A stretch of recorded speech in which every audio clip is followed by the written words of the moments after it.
Something needs to be fixed with Canada, once one of the most desirable countries in the world to live in, but, in recent years, a wave of concerning issues have surfaced, casting a shadow over the nation's once sterling reputation. For decades, Canada has been a magnet for immigrants, but recently fewer permanent residents are applying for Canadian citizenship. A healthcare system on the brink, young people giving up hope of ever owning a home, migrants leaving due to a high cost of living, but this dream has now become a nightmare. And dissatisfaction with the government. While Canada is known for its high quality of life and strong social systems, recent challenges have led to frustration and dissatisfaction amongst many citizens. So what's going on? Why are so many people unhappy? In this video, we'll take a deeper look.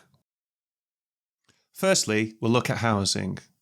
Canada's housing market has become synonymous with crisis in recent years, unleashing a relentless wave of negative consequences that affect the lives of many of its citizens. In this video, we'll delve into the dark side of Canada's housing market crisis, highlighting the severity of the issue and its devastating impact on the economy and society. Canada's housing market has witnessed an unprecedented surge in property prices, particularly in major cities like Toronto and Vancouver. According to data from the Canadian Real Estate Association, the national average home price surged by 25% year over year in 2021. This meteoric price rise has made home ownership a distant dream for countless Canadians, particularly young adults. To add to the problem, there is now such a shortage of housing stock that the government is considering a cap on international students to ease the pressure. This further complicates the issue as Canada depends on immigration to drive its economy and support an ageing population. The current birth rate in Canada is currently 1.4. This is far below the replacement rate of 2.1. If the current trend continues, huge problems await future generations, such as lower GDP due to a smaller population, increased working age people required to become full-time carers, and soaring costs to look after older generations. There's also a proven negative correlation between birth rate and the rising cost of housing, so, as things stand, this problem will only worsen. As homes become more and more unaffordable, the birth rate decreases. Canadian consumers spend more on housing than on building businesses, affecting the economy's productivity and innovation. With vast sums of money tied up in housing, this can only be bad for business investment and a growing economy. The rental market in Canada is no better. As of early 2024, it paints a grim picture. With skyrocketing rents and a persistent supply shortage exacerbating the housing crisis, the significant surge in rental costs has seen an average increase of 9% in 2023, culminating in a staggering average rent of $2,178 per month. This trend represents a 22% rise over 2 years, highlighting the rapid escalation in living costs for renters. Despite being the most affordable housing option, traditional apartments witnessed the fastest rent growth, climbing by 12.8%. This rapid increase is particularly troubling as it impacts the most budget-conscious segment of renters. In Alberta, rents grew the fastest, with an average gain of 15.6%. Further adding to the affordability crisis. Many renters are stuck in a trap of paying sky-high rent and unable to save for a family home. Even a temporary foreign buyer ban has done little to temper house prices and help young people onto the housing ladder. People are simply giving up. The Canadian housing crisis is not just a market trend, but a societal issue that reflects more profound economic inequalities and unfilled promises. As the gap between housing dreams and realities widen, the crisis doesn't look like being solved anytime soon. So, what can be done? Canada's housing supply needs to catch up with growing demand. Federal and municipal governments must implement new policies that streamline and incentivise new developments. Both federal and local governments should consider policies prioritising new home buyers who live in the property they purchase over repeat buyers, multi-property owners or investors. Now, let's move on to healthcare. Whilst often praised for its universal coverage, Canada's healthcare system is facing a massive crisis that undermines its effectiveness and accessibility. In 2023, Canadian public opinion on their healthcare system has become increasingly hostile, with only 18% of Canadians believe their healthcare system is working well, the lowest proportion for 35 years.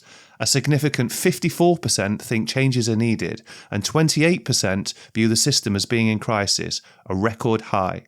Emergency departments nationwide are overwhelmed with patients waiting many hours to receive care due to various factors, including staffing shortages and overcrowding. Emergency room doctors say this season is the worst they've ever seen and are now calling for real action to fix the crisis plaguing Canada's healthcare system. 2 patients recently died in separate incidents in the emergency room of a Montreal-based hospital due to long wait times. This goes to show just how overwhelmed the healthcare system is.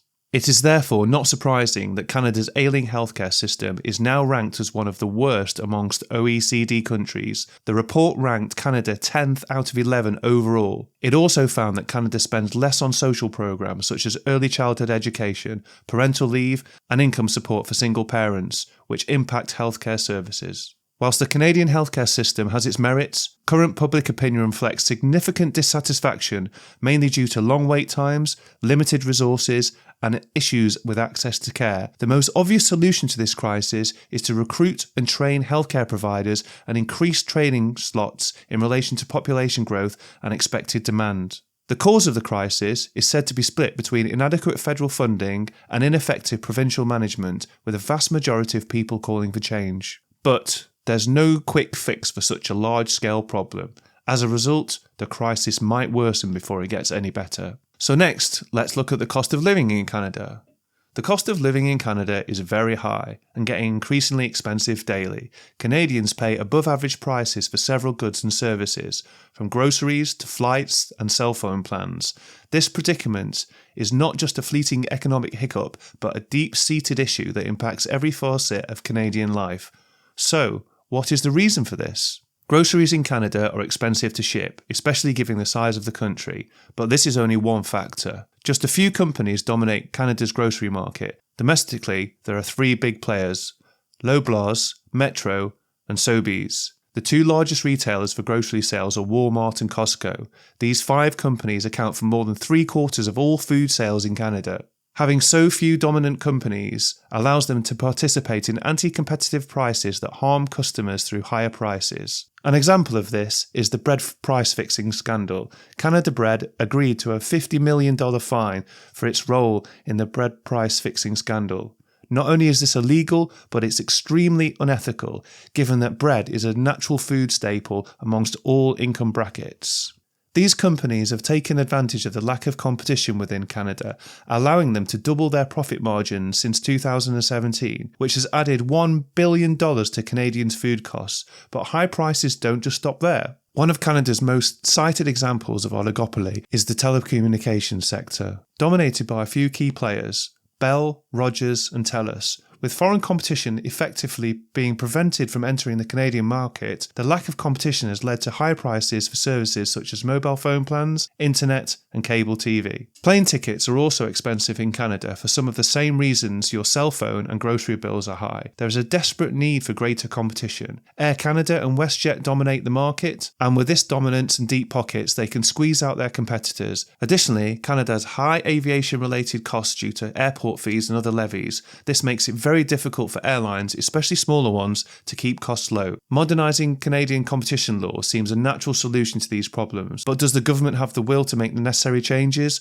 We'll have to wait to see. Dissatisfaction with the government. As of early 2024, Canadian dissatisfaction with the government is significant. A survey by Nanos Research found that a mere 31% of Canadians think the country is heading in the right direction, a stark contrast to the 63% who felt this way in 2015. This data indicates a significant portion of the Canadian population being unhappy with the government's handling of economic challenges and the general direction of the country. With elections expected in October 2025, an escalating housing crisis, eye-watering living costs, and failing public services, it will be a bumpy ride in Canada for the foreseeable future.